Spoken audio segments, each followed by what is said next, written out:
Hello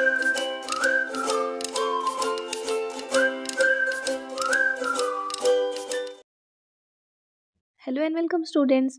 इस video में हम लोग पढ़ेंगे सीजी बोर्ड क्लास 8 साइंस के मॉडल क्वेश्चन पेपर का सेट 4 का ये पार्ट 1 है, जहाँ पे हम लोग स्मॉल क्वेश्चंस को डील करेंगे शॉर्ट आंसर तक के, एंड लॉन्ग आंसर वाला जो क्वेश्चन है वो हम लोग पार्ट 2 में डील करेंगे।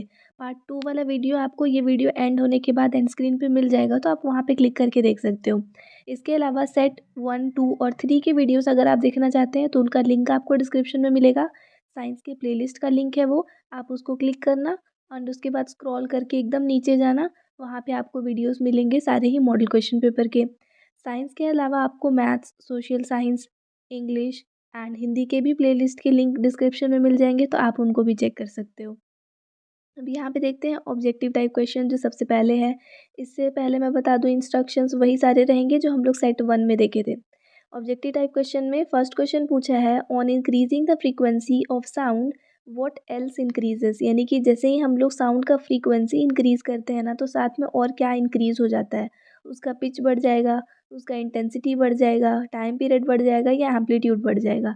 तो जब भी हम लोग साउंड के फ्रीक्वेंसी को ऑल्टर करेंगे तो हमेशा याद रखना, फ्रीक्वेंसी बढ़ाने से पिच बढ़ता है, फ्रीक्वेंसी कम करने से पिच कम हो जाता है। तो आंसर हो जाएगा आपका option A, it's pitch. Then उसके बाद आते हैं सेकंड क्वेश्चन पे। तो यहाँ पे पूछा है, the process of coating a layer of metal on an object by electric current is called, यानी कि इलेक्ट्रिक करंट के हेल्प से किसी भी मेटल पे दूसरे ऑब्जेक्ट का जो कोटिंग किया जाता है, एक लेयर चढ़ाया जाता है, उस प्रोसेस को क्या बोलते हैं। तो यहाँ पे फिलहाल क्या कर रहे हैं, एक लेयर चढ़ा रहे हैं और एक मेटल के ऊपर इलेक्ट्रिसिटी के हेल्प से, तो वो हो जाएगा इलेक्ट्रोप्लेटिंग। ये हो जाएगा आपका आंसर ऑप्शन बी। देन उसके बाद में out of this is a non renewable source of energy. तो यहाँ पे आपको कुछ सोर्सेस ऑफ एनर्जी दिए हैं, जैसे wind energy, petroleum, tidal energy और सोलर एनर्जी। आपको बताना है इनमें से कौन सा नॉन रिन्यूएबल सोर्स है। तो देखो, विंड एनर्जी रिन्यूएबल है ना, ये कभी ख़त्म नहीं होगा। टाइडल एनर्जी ये कभी ख़त्म नहीं होगा। सोलर एनर्जी कभी ख़त्म नहीं होगा। लेकिन पेट्रोलियम एग्जॉस्ट हो जाएगा टाइम के साथ, अगर हम लोग ज़्यादा इसको कंज्यूम कर ले, मतलब जो इसका रेट ऑफ प्रोडक्शन है उससे ज़्यादा इसका रेट ऑफ कंजम्पशन हो जाए। तो आंसर हो जाएगा यहाँ पे option B, petroleum. Then which machine is used for both reaping and threshing. तो रीपिंग और थ्रेशिंग दोनों एक साथ करते हैं, तो ऑब्वियसली कंबाइन कर रहे हैं ना, तो यहाँ पे जो मशीन यूज़ हो रहा है उसका नाम है कंबाइन। देन उसके बाद में क्वेश्चन नंबर 5 है, BCG is used against. BCG जो है वो एक वैक्सीन है और ये वैक्सीन दिया जाता है ट्यूबरक्यूलोसिस के लिए। तो आंसर हो जाएगा ऑप्शन बी, ट्यूबरक्यूलोसिस। ये आपको याद करना है, BCG इंपॉर्टेंट है ना। उसके बाद में the device in which process of electroplating takes place. तो इलेक्ट्रोप्लेटिंग किस डिवाइस में होता है। तो अभी हम लोग देखे थे जस्ट कि इलेक्ट्रोप्लेटिंग क्या प्रोसेस है, मेटल के ऊपर कोटिंग चढ़ा रहे हैं with the help of electricity. तो यहाँ पे जो डिवाइस यूज़ हो रहा है वो होता है एक इलेक्ट्रिक सेल। तो ये हो जाएगा आंसर ऑप्शन ए।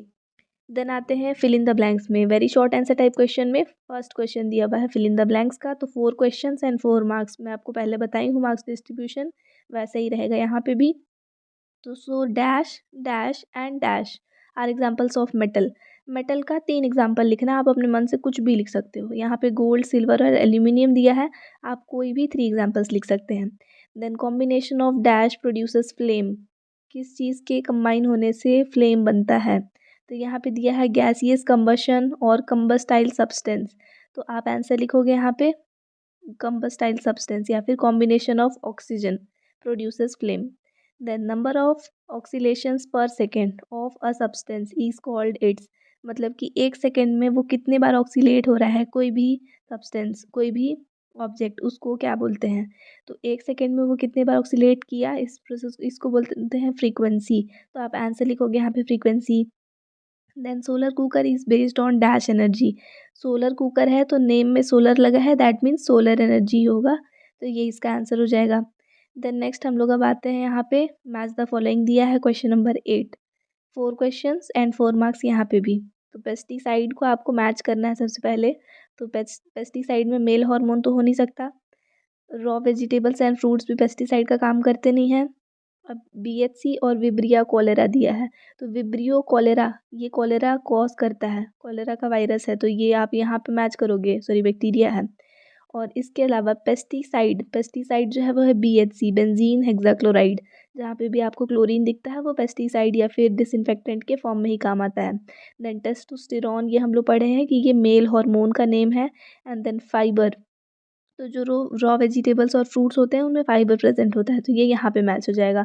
तो मैच द फॉलोइंग, तो अभी तक के 4 सेट्स में आप देखिए पूरा पूरा कि ये आपके जनरल नॉलेज से भी सॉल्व हो जाएगा, कोई बहुत ज़्यादा डिफिकल्ट आया नहीं है। देन 9th क्वेश्चन यहाँ पे पूछा है, why is irrigation necessary for crops. Crops के लिए इरीगेशन क्यों नेसेसरी होता है? तो watering of crops is necessary at regular interval, या फिर लिख सकते हो irrigation is necessary at regular interval because with water from irrigation, the plants perform the absorption of minerals, photosynthesis, transpiration and other biological functions।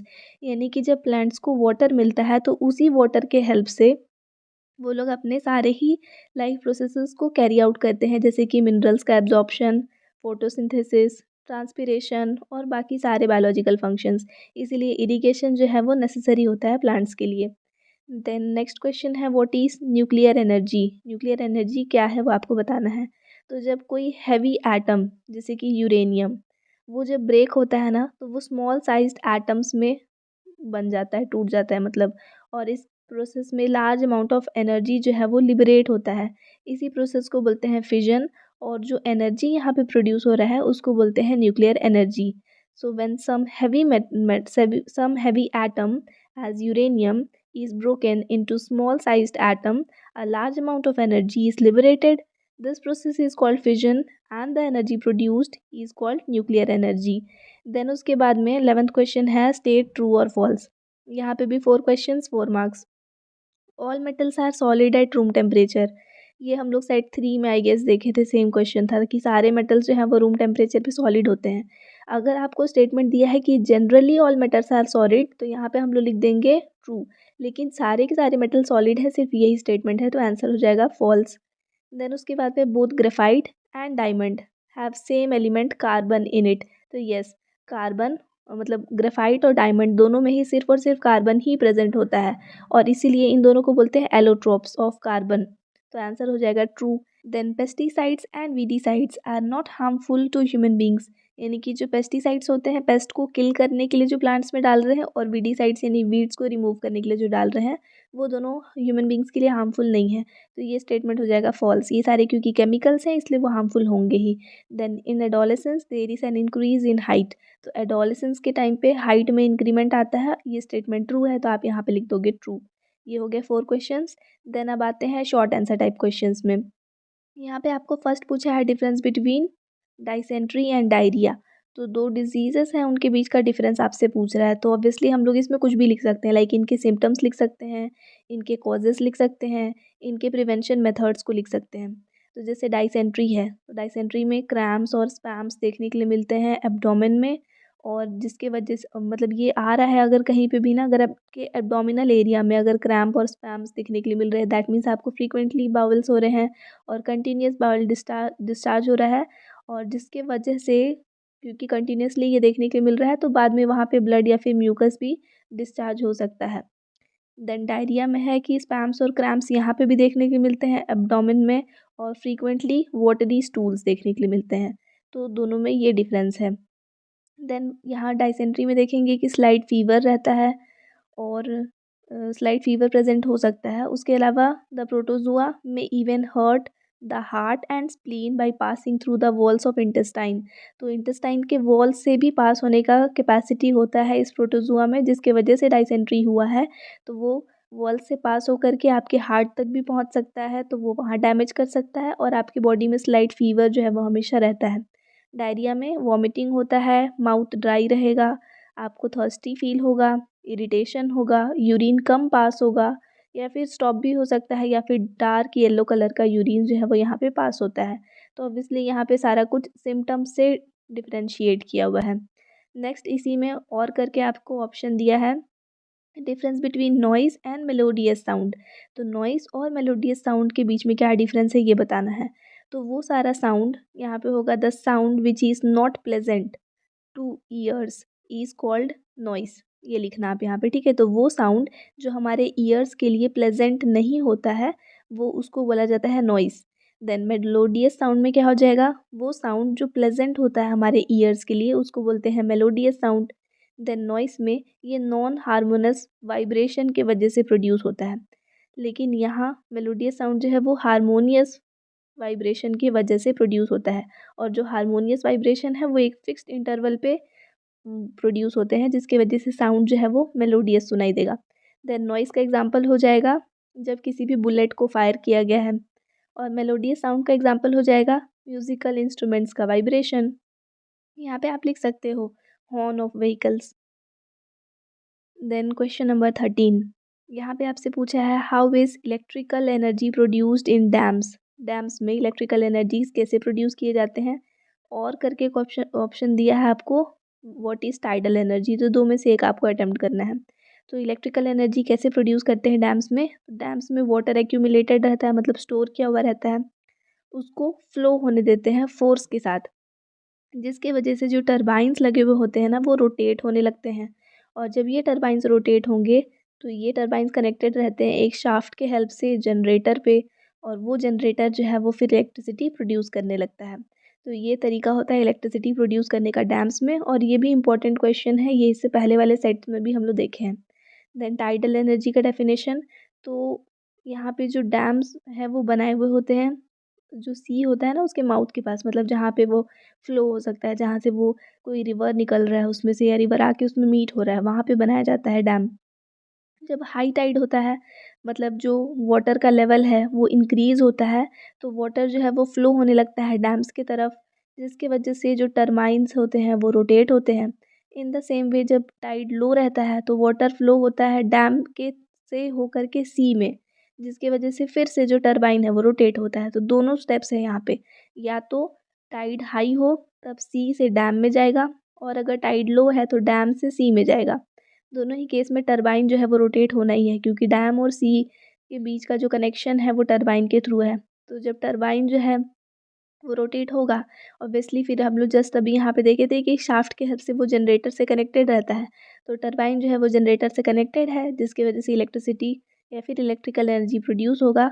और ये source of electrical energy जो है वो टाइडल एनर्जी है यहाँ पर। देन नेक्स्ट देखते हैं क्वेश्चन नंबर 14। यहाँ पे आपसे पूछ रहा है what is the main cause for the spread of malaria. Malaria के स्प्रेड होने का मेन कॉज क्या है। तो जो द बेसिक रीज़न, बेसिस लिखा है बेसिक होगा। The basic reason for the spread of malaria is accumulation of water and dirt which gives birth to mosquitoes which carry the germs from the infected person to a healthy person.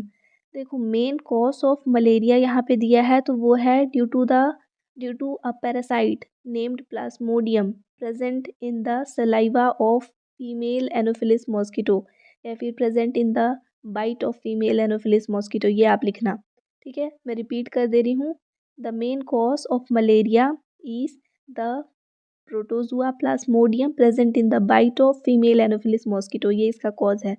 अब उसके अलावा आप लिख सकते हो कि इसका basic reason रहता है कि जो एक्यूमुलेटेड वाटर या डर्ट है वहाँ पे कंटिन्यूसली मॉस्किटोज़ का ग्रोथ होते रहता है, और ये सारे मॉस्किटोज़ जो हैं वो इन्फेक्टेड पर्सन से हेल्दी पर्सन तक वो जो यहाँ पे जो हम लोग प्रोटोजुआ देखे थे उसको कैरी करके ले जाते हैं, यानी कि डिजीज़ कॉजिंग जर्म को।